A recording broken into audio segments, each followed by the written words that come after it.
doctor Pablo Valverde, presidente de la Corte de Justicia de Cuenca. Ha sido notorio en el país, doctor Valverde, el despliegue más bien propagandístico que hizo el gobierno sobre la supuesta intención de devolver $13,5 millones de la corrupción. Hecho que contrastado a través de medios periodísticos, entre ellos este medio, dejaba en claro que esto es apenas una ínfima fracción, menos de una décima de un 1% del perjuicio que los cálculos más benévolos hacen sobre lo que sucedió durante el gobierno de Rafael Correa, el daño a las finanzas públicas que hizo la corrupción, sin sumar a esto la ineficiencia en las inversiones. Esto, entre otras cosas, ha generado este llamado del presidente de la República para que de una manera más efectiva se combata a la corrupción. Y parte de lo que exige el pueblo ecuatoriano es también esto que se ha denominado el seguir la ruta del dinero, es decir, que no solamente lleve a los corruptos a la cárcel, pero que también se escarmiente con la devolución de lo robado. Quisiéramos conocer su punto de vista sobre cómo está trabajando en este empeño, con estos propósitos del sistema judicial de Ecuador. Muy buenos días, Gustavo, buenos días, Rosana, buenos días a la gente que nos escucha. Un gusto poder estar en este medio y nunca es tarde para desear un buen año y que nos vaya muy bien. Las noticias de inicio de año no son tan alentadoras ni buenas respecto al comportamiento de la humanidad. Sin embargo, hay que alentar para que cambiemos y nos vayamos por el respeto de los derechos. En el tema de lo que usted sostiene respecto a los pronunciamientos de parte del Ejecutivo en cuanto a la lucha contra la corrupción, a mí me parece que, como siempre he sostenido, yo creo que hay que irse a lo importante. Porque, por ejemplo, en el tema de los jueces, nosotros lo que hacemos es aplicar la ley. Y por lo tanto hay que interrogarse, ¿es buena la ley para conseguir que todos los dineros que hayan sido fruto de actividades ilícitas se las pueda recuperar y vayan a quien legalmente le corresponde? Vea usted que, por ejemplo, el Ejecutivo en esto ha planteado unas reformas a la ley para precisamente tener las herramientas legales que permita hacer una investigación y por lo tanto cuando se llegue a resultados se pueda hacer una recuperación de dineros. La Asamblea sostiene que esta ley tiene muchas falencias en el orden constitucional, es decir, que afectaría derechos. Pero de eso ya es septiembre. Es decir, ¿en qué momento la Asamblea, ya si es que recibe el aporte de la Academia de Jueces, ya debería la Asamblea seguir con el proyecto y decir, bueno, esto no tiene que avanzar y en este tema tenemos que hacer estos cambios para que el Ejecutivo también, porque esto es un tema interinstitucional de diferentes actores, el Ejecutivo también haga los aportes respecto con las observaciones que haga la Asamblea y por lo tanto se llegue a un consenso en que tiene que cambiar la ley. Yo me pregunto, y pregunto a la ciudadanía, la Fiscalía es la que investiga los delitos. La Fiscalía tiene todos los medios tecnológicos para efectivamente conseguir una buena investigación. Se dice que por lo menos en el Ecuador faltan 450 fiscales. Hay falta en las judicaturas. Pero bueno, este rato a mí me parece que lo importante es la preocupación de la ciudadanía, es cómo es que aquí se van llevando plata del Estado y no pasa nada. Ahora, vale la pena también dentro de este análisis inicial que se está haciendo usted, doctor Valverde, conocer su punto de vista sobre qué tan adecuado fue el manejo de este caso Topic de Telconet, esta gran exposición mediática que se hizo de la supuesta devolución, pero en la cual incluso en investigación y posible negociación había quedado fuera la Fiscalía.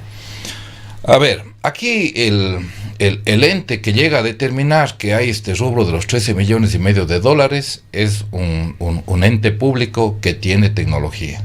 Eso hay que reconocer. Se refiere a la UAF. Claro. Eso es una institución que cuenta con el respaldo tecnológico que le permite hacer ese tipo de investigaciones. Todos estamos sometidos a la UAF, todos los ecuatorianos. Pero la UAF está dentro de la Administración de Justicia, no está nada, dentro de la Administración de Justicia. Es precisamente un ente donde se tiene que reportar todos los movimientos de dinero a efectos de que ellos vayan haciendo un control. A ver, esto es un tema de organismos internacionales que le dicen, a ver, usted como Estado tiene que tener un organismo que vigile el movimiento para evitar el lavado de dinero. Está bien, Por ejemplo. Esto es para que de alguna manera salten alarmas, podríamos decir, cuando se observa algo irregular. Exactamente, o sea, para que todo el mundo esté en alerta. Por ejemplo, los notarios del país tienen que reportar todo movimiento que supere $5,000 a la UAF. Entonces, el banco, cuando usted va a retirar dinero, dice, ¿y para qué? ¿Qué va a hacer? En determinadas cantidades de dinero, y eso se reporta a la UAF. Entonces, es un organismo público que tiene tecnología y que tiene los medios. Nosotros, como dice la presidenta de la Corte Nacional, se tiene que pedir el auxilio de las instituciones internacionales para poder dar con la ruta del dinero. Ahora bien, este momento nos dicen a nosotros, el señor dice, yo no sé de dónde tengo los 13,5 millones. Aquí hay que investigar esto. O sea, nosotros no nos podemos conformar con que alguien, a ver, si es que a mí me reportan a mi cuenta un depósito de $1,500, yo voy a decir, tenga la bondad, ¿quién depositó esto? Sumado a esto de que no es una situación nueva. Esto se conoció, si no me equivoco, en el año exacto, en el 2015, tras denuncias de Fernando Villavicencio y de Andrés Páez. Ahora, yo digo, estamos investigando, ¿no es cierto? Ahora la Fiscalía tiene toda la documentación que le va a permitir investigar, le va a llamar al señor Topic, a todos los involucrados, le va a decir, a ver, ¿por qué este reporte de dinero? ¿Cómo se disfrazó este reporte de dinero? ¿Por qué usted no lo reportó? Y hacer ecos para determinar responsabilidades. Pero aquí el tema también sería, ¿cuál es el compromiso de él? Él dice, con el flujo de caja, yo devolver el dinero. Si es que un dinero... No tenía por qué estar en la cuenta, la devolución tiene que ser en forma inmediata, porque eso es un dinero que el momento que él mismo está aceptando que hay alguna situación por la que tiene que devolver el dinero, lo tendría que hacer en Bueno, y hay otro detalle que también preocupa en cuanto a los procedimientos.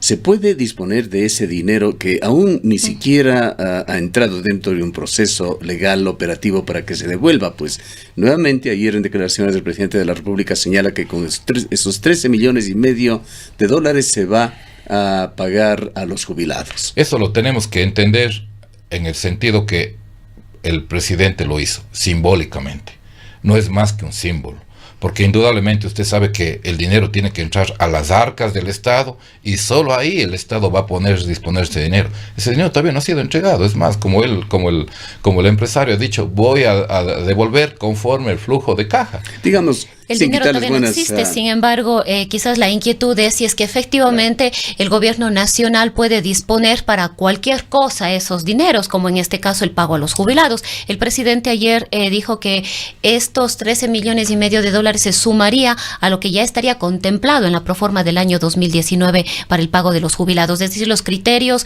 de uso de este dinero quedarían a discreción del presidente de la República. Hay que llegar a la conclusión irrefutable de a quién pertenece ese dinero, y si naturalmente fue materia de alguna situación ilícita, ahí es la Administración de Justicia la que tiene que tener ese dinero y poner a disposición de los organismos respectivos. Diríamos que, sin desconocer que hay buenas intenciones de por medio en llamar la atención de la sociedad sobre lo que está pasando, se está en realidad también privilegiando un efecto de tipo propagandístico, de promoción en este tema. El gobierno está tratando de señalar, sí estamos combatiendo a la corrupción en definitiva. Sin duda que creo que hay ese sentimiento, pero también a mí me gusta siempre tratar de recabar lo bueno, porque no solo tenemos que ser observadores de las situaciones. El tema me parece que hay también un mensaje de direccionar un tema de justicia, porque los profesores han sido olvidados en las indemnizaciones que se les tenía que dar durante muchos años. Entonces, ahí tiene usted un grupo humano que incluso muchos de ellos ya han muerto. Usted va a tener que entregar el dinero a los herederos. Entonces todo el esfuerzo personal que ellos hayan hecho durante su vida laboral no se vio recompensada por el Estado. Y nótese aquí una cosa muy importante, que a veces los ecuatorianos nos olvidamos. Cuando se hizo el tema de los mandatos respecto a las indemnizaciones en el sector público, se hizo a pretexto de que en todas las instituciones públicas había diferentes indemnizaciones, y que todo funcionario público, independiente de la responsabilidad o cargo que haya podido cumplir en determinado momento de su vida, todos tenían que salir con un monto más o menos equiparable, como decir, el Estado, gracias por su colaboración, por su entrega al servicio público, esta va a ser la recompensación económica. Pero se supone que si es que todas las indemnizaciones de los sectores privilegiados, petroleros y todos ellos que tenían grandes indemnizaciones a los funcionarios que salían, se bajaban a los montos de los 40, 50 mil dólares y a todos nos equiparaba, iba a haber el dinero suficiente para hacerlo. Y resultó todo lo contrario, es decir, la gente no ha podido retirarse, antes no tenía ningún problema con el monto que se le daba y en los grandes sectores con ahora diríamos cientos de dólares, miles de dólares, se les entregaba y todo el mundo salía cuando quería. Ahora en cambio no. O sea, también eso es que hay un tema que el Estado debería dar cuentas de ese dinero que tenía que ponerse en caja para que sirva para ese propósito. Pero esto es un tema colateral en todo caso. Claro. Retornando al tema central, doctor Valverde, se busquen o no efectos mediáticos con esto. ¿Cómo debe responder la Corte de Justicia, la Fiscalía, el Consejo de la Judicatura, los organismos que tienen que ver con la Administración de Justicia a este llamado del Presidente de la República? Yo digo que en estos temas siempre hay que tratar de ver la integralidad porque hay muchos factores que inciden. Como le digo, hay la falta de fiscales, la fiscal encargada ha denunciado que requiere. Aquí la Fiscalía debería hacer un acto de mea culpa en las omisiones que haya podido haber cometido. Los jueces también lo debemos hacer si es que aquello ha ocurrido. Pero también el tema es, la Fiscalía debe preguntarse, ¿estamos en capacidad de investigar estos grandes movimientos de dinero de gente que obviamente no pone a nombre de él y podemos seguir la ruta del dinero? Si es que no estamos en esa capacidad, ¿qué organismo internacional nos puede ayudar? Pero eso ya debe dejarse de poner como interrogante, sino ya con acciones. Con acciones nosotros deberíamos, los funcionarios públicos deberían empoderarse de sus obligaciones y decir, esto le propongo yo al Ecuador, esto voy a hacer como fiscal general, esta es mi propuesta para poder alcanzar a investigar la ruta del dinero, porque de lo contrario no tengo las herramientas, no tengo las posibilidades, no tengo los recursos humanos, no tengo los recursos tecnológicos, pero seguimos todos los años de no tengo. Entonces al Estado, por ejemplo, que dice, yo quiero luchar contra la corrupción, muy bien, vea, el organismo internacional me propone que tengo que hacer esto y para esto necesito 500 mil dólares, deme. Usted que dice que su discurso es de lucha contra la corrupción, deme ese dinero, porque sin el dinero no voy a poder hacer eso. El déficit de fiscales, por ejemplo, ¿cómo está afectando a la Administración de Justicia?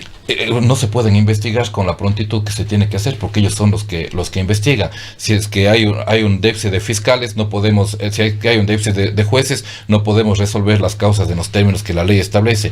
Si es que hay un déficit en la defensa pública, no pueden asumir la defensa de las personas que no tienen defensa y que por lo tanto las audiencias se las tiene que prolongar debido a que el defensor público no puede asistir a las 10 audiencias que se convocan en un determinado distrito. Ahora, doctor Valverde, yo quisiera insistir en un tema que nos gustaría conocer la explicación que tiene usted al respecto, el hecho de que el gobierno nacional pueda sentarse, digamos, a negociar, entre comillas, como en este caso con Tomislav Topic, una persona que estaría involucrada o denunciada en actos ilícitos, irregulares, actos de corrupción, para obtener estos recursos al margen de la justicia. La Fiscalía, la Administración de Justicia han dicho que no tenían conocimiento de estos acuerdos o de estos acercamientos entre el gobierno y Tomislav Topic. Las investigaciones que hace la OAFE deberían ser tomadas por la Fiscalía en este caso para investigar, debía haberse hecho conjuntamente con la Fiscalía, debería trabajarse. ¿De qué manera en este contexto?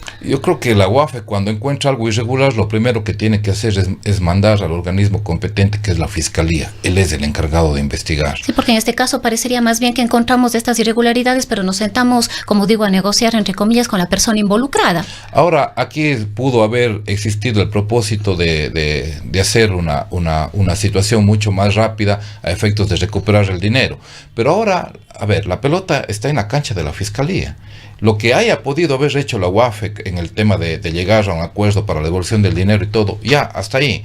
pero eso se va a tener que resolver en los tribunales de justicia. Entonces la Fiscalía, como dije desde un inicio, tiene que investigar todo lo que hay detrás de ese depósito de los 13,5 millones de dólares, porque quién depositó, por qué lo hizo, a pretexto de qué situación, quién es el que está encadenado con esos depósitos, seguramente con eso se llegó a determinar, porque usted empieza a atar cabos y dice, a ver, esta persona está en la capacidad, tiene negocios para que le depositen esta suma de dinero, a qué se dedica, cuál es la actividad económica que realiza, si es que se deposita por una determinada situación. ¿Es verdad eso? ¿Existe ese contrato? Vamos a ver si esa obra se ha ejecutado. Es decir, es el seguimiento para ir atando, lo que nosotros decimos, ir atando cabos, ¿no es cierto?, para llegar al ovillo final. Yeah. Toquemos también como ejemplo, pues los casos de corrupción en el Ecuador son múltiples, lo que está sucediendo ahora con el caso Manduriacu, un caso que durmió el sueño del olvido por aproximadamente 3 años, que se lo ha reactivado, que vuelve a involucrar a la ex vicepresidenta de la República, Jorge Glass, y a otros altos funcionarios del Estado. Se ha pedido que se inicie la investigación contra Glass, el ex gerente de SELEC, Eduardo Barredo, el ex representante de Caminosca, Eduardo Jacome, el ex gerente de Hidro y Equinoccio, Moisés Obando, y otros ciudadanos, en un total 19 involucrados en este tema. ¿Cómo entender estos grandes lapsos que ha tenido la justicia ecuatoriana? 3 años con un caso en el cual han abundado nuevamente las denuncias. Hay una organización ciudadana anticorrupción que lo hizo, que recibió más bien ataques, denuncias, incluso juicios en contra de ellos, y ahora a los 3 años vuelve a despertarse este tema. A ver, el tema es que si es que está en manos de la Fiscalía, ahí usted podría entrar a analizar el ovillo de por qué el fiscal que estaba conociendo ese caso no lo hizo. O sea, yo creo que hay que empezar por ahí. O sea, ¿por qué la Fiscalía no ejecutó su trabajo? Me tiene que dar una explicación que a mí me convence. Y una coherente, además, totalmente, que esté ajustada a leyes y procedimientos. No tuve los elementos en ese momento. He solicitado esto. O sea, todo tiene que tener una explicación de por qué yo no avanzo en la investigación. De lo contrario, puede tener consecuencias en contra de los actores. Si es que hay negligencia o abandono. Pero de las indudable, causas. Funcionario público tiene derechos y obligaciones, pues. Entonces, si la Fiscalía tiene una situación y le deja adormilada ahí, ahora que se va a nombrar el fiscal general y quién es el dueño de la acción pública, nosotros tenemos que reflexionar en algunas cosas que a mí me parece que son importantes, y a eso me refería antes con el tema de la integralidad. Nosotros se van a ir 9 jueces a la Corte Constitucional y hay 13,000 causas. ¿Tendrán la capacidad de resolver 13,000 causas 9 jueces? Si es que nosotros hablamos de 500 grandes denuncias de negociados que requieren, no es el tema de ir a recibir la versión de la persona que le robaron la cartera, es todo un entramado de mucha gente y de muchas instituciones que pueden estar involucradas. ¿Cómo hace eso un fiscal general? Mañana a mí me nombran fiscal general y me llego y me dicen, aquí están las 1000 últimas denuncias presentadas. ¿Cómo organizo el trabajo? ¿Con qué personal cuento? ¿Con qué medios tecnológicos cuento para yo hacer un trabajo eficaz? Se requiere la voluntad y la convicción de que soy un servidor público y que tengo que ir a cumplir mis responsabilidades. Pero también, a la par de eso, tengo que tener todos los elementos que me permitan ejecutar mi trabajo. Y eso creo que es la parte importante, vuelvo a repetir, porque si la institución pública no cuenta con todo aquello, me parece que la situación no vamos a avanzar. Y aquí hay otro. ¿Qué papel, doctor Valverde, debe cumplir el Consejo de la Judicatura? Entendemos que usted está transitoriamente a cargo de ese organismo aquí en la ciudad de Cuenca. La señora presidenta de la Corte Nacional ha señalado también la importancia de que en este proceso de renovación del Consejo de la Judicatura se garantice la conformación del organismo con ribetes de independencia, de compromiso, de no estar politizado. Yo quisiera hacer una invitación a los medios de comunicación, a todas las personas que quieran. El tema de las redes sociales a mí me parece que ayuda en muchas cosas, pero en otras es una violentación a los derechos. Si es que alguien ve el video que se exhibe de la investigadora venezolana respecto al tema de la Corte Nacional de Justicia, perdóname la expresión, es una vergüenza. Eso lo podemos ir analizando minuto a minuto y es una cosa condenable. ¿Qué hay detrás de eso? Se critica la terna de la Corte Nacional de Justicia para integrar el nuevo Consejo de la Judicatura, cuyas audiencias de las impugnaciones son el día de hoy. La preside la doctora María Rosa Merchán, jueza de la SUAY, jueza de la Corte Nacional de Justicia, que todo el mundo le conocemos y que sabemos de su accionar en el campo jurisdiccional. No quieren que vayan los judiciales a ese tema, porque en el asunto de la independencia me parece que hay gente que, como por ejemplo en este caso la candidata, ha asegurado una independencia durante todo el ejercicio que ella ha realizado la judicatura. Nosotros, la independencia interna y externa de la que tenemos los juzgadores, los fiscales, sin duda es una garantía para el ciudadano, pero depende también del juez y del fiscal que haga respetar su independencia. Si es que alguien le llama a la persona y le dice, quiere realizar algún tipo de injerencia, y esa persona se queda callada, ¿cómo vamos a saber el involucramiento que quiere tener cualquier poder del Estado, cualquier persona, respecto a ese proceso particular que está llamando a influir? Esa persona es la que tiene que denunciar, ese funcionario público, porque repito, o de no, esa persona aparentemente está como juez, pero no es juez, porque el juez tiene que asegurar la independencia de él, porque solo siendo independiente va a poder juzgar conforme hay las garantías del debido proceso. Y vea, por ejemplo, hay mucha gente que se opone, por eso les digo, debería abrirse espacios públicos, y a mí me encantaría, para debatir estos temas importantes. Todo el estándar internacional de la Corte Interamericana de Derechos Humanos dice que en los organismos de control disciplinarios de la Administración de Justicia deben estar judiciales. Yo quisiera preguntar, ¿quiénes han hecho las propuestas para agilitar cosas en la Administración de Justicia?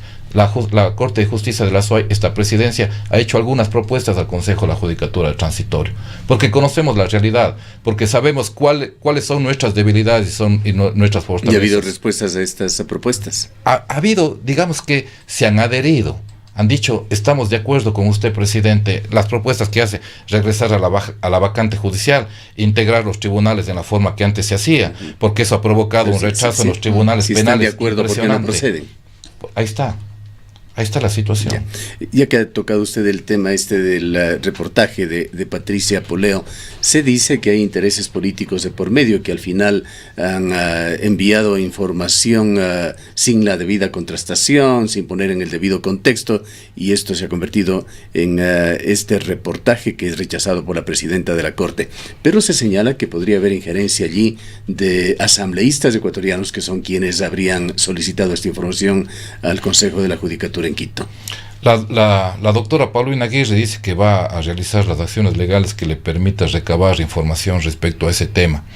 La situación importante, y que yo digo, por eso es condenable, y acepto el calificativo de la doctora Paulina, en el sentido incluso de darle el calificativo de miserable, porque incluso se involucra en temas personales de las familias de las personas que están involucradas ahí. Eso me parece que esos debates, por ejemplo, vea, en Colombia, por parte de la prensa, en alguna ocasión el periodista, el nominado y el ganador de un premio en Colombia, se le retiró al día siguiente el premio por haber involucrado temas que tienen que ver con el orden personal y no con el orden de la función pública que representa una persona. Eso es actuar con responsabilidad, y yo creo que las investigaciones podrán determinar si efectivamente hay alguna situación, pero la doctora, creo que en las explicaciones que ha dado, es lo suficientemente clara para dar cuenta que ese video no tiene nada que vamos en el fondo es, hay intereses políticos de por medio que estarían moviendo esta situación. Vea, la doctora Paulina, yo me he preocupado de ver qué acontece respecto a esto.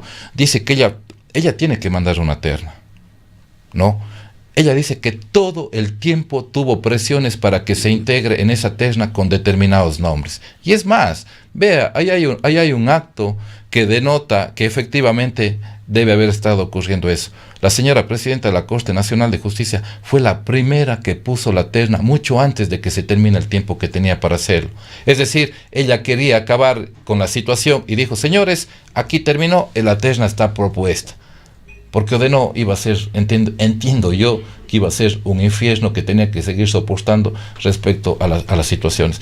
Recuerde usted que en el tema de la justicia, no ahora, toda la vida, la política se ha querido apoderar de ella. No es un tema de ahora ni desde hace 20 años.